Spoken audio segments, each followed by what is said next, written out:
Welcome to the 6th disaster communication course and the 3rd time we hold it online. And the past online courses has continued showing the interest in the course uptake, and this only affirms the relevance and timeliness of this course to us.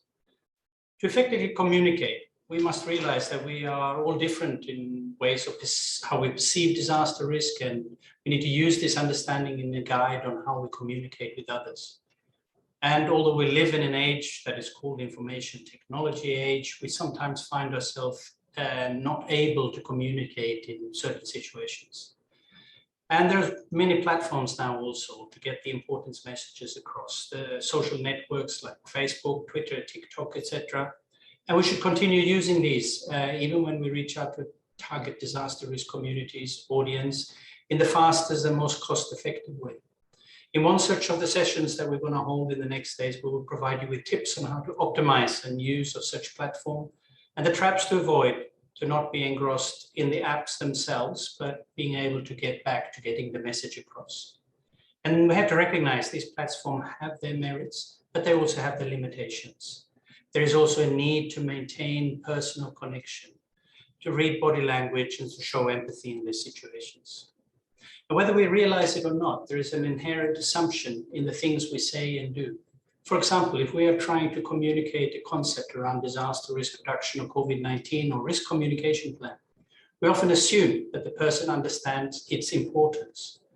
And it's important to recognize that your message is clearest when you are aware of your assumptions and the work towards making sure that the other person not only understands the topic, but also your underlying perspective. This is perhaps more pronouncedly shown when we look at certain countries and how they have dealt with issues of dealing with disasters. And in 2020, the Philippines was struck by a destructive super typhoon Haiyan, which ultimately claimed tens of thousands of lives. Now, two super typhoons, Goni and Vamco, recently battered the northern part of the country and left behind around 40 dead. And just the first quarter of this year, Philippines are yet again experiencing another super typhoon, internationally named Ryan. It hit the southern part of the country, leaving in the wake almost 500 people dead. And whilst I'm certain that any country would go for a preference of 0 casualties, these figures are marked improvements considering the country's experience just 2 or 3 decades ago and experiencing over 20 typhoons every year. On a similar note, Bangladesh in the 1970s had a very large typhoon, or cyclone as they call it there, called Bola, which left some estimate up to 500,000 dead. And one of the key issues there, survivors are saying that they didn't receive warnings. 20 years later, a big tropical storm left 100,000 plus dead.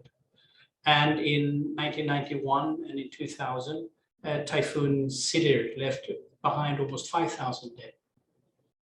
But you see the trend here on a positive note in 16, 17, and also most recently in 2021, cyclones that have hit the coast of Bangladesh has left 20, 30, 10, and sometimes less than 10 people. Whilst those deaths are tragic, they are showing how they have been able to communicate the warning and that there is a respect. What do these two countries then have in common? Well, firstly, I would say they have prioritized preparedness. But importantly, technically, there is also now a multi-layered early warning system. There is risk knowledge of what to do, and there is preparation, cyclone shelters and other things. There is technical monitoring and warning services. And there is a functioning and effective communication and dissemination of the warnings. On top of that, you have also capacity in the community to be able to respond.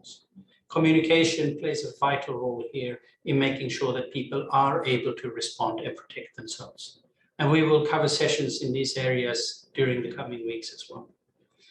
Another important lesson from the experience in Bangladesh, the Philippines, and many other places is that the meteorological data that are collected by the meteorological departments needs to be processed into useful information and needs to be transferred. And this useful information needs to talk about who is going to be affected, how, where, in what way, and when. And the data and information can then be turned into knowledge that answers these questions, and being able to understand what to do and why they are doing things. And this understanding is then also in the future being translated into wisdom that we can imbue to coming generation, but also use in new and unfamiliar situations. Furthermore, these weather agencies in both countries feeds forecasts into national and local disaster reduction efforts, and they send early warning into many layers, whether there's a radio messages, targeted text messages, television alerts or announcements of broadcasters over speakers, or even through the religious services of mosques and churches and volunteers who actually go door to door. Again, the communication process is very important in how the messaging plays out and people's understanding of the message.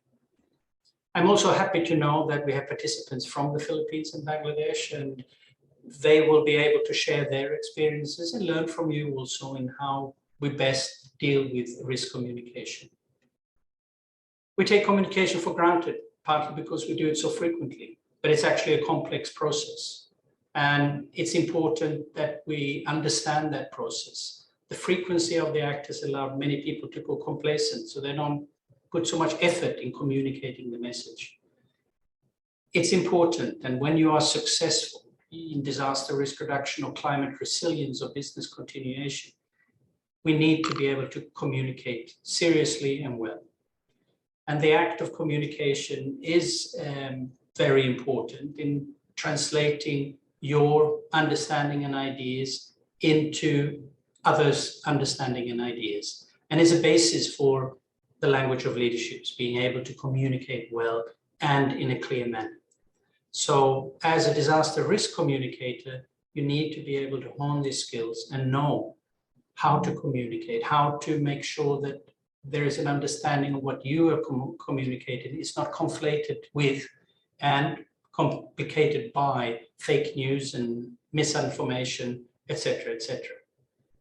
So over the coming weeks, I wish you all the best and all the interest. Learn from the course, and most importantly, learn from each other. Our team will be there to support you and provide the learning needs. And we will look very much forward to not only have you participate in this training course, but also as we move forward beyond the course, learn how you have applied the knowledge, successes and feedback, and be part of ADPC's broader network of people who have been with us and studied with us. Thank you very much.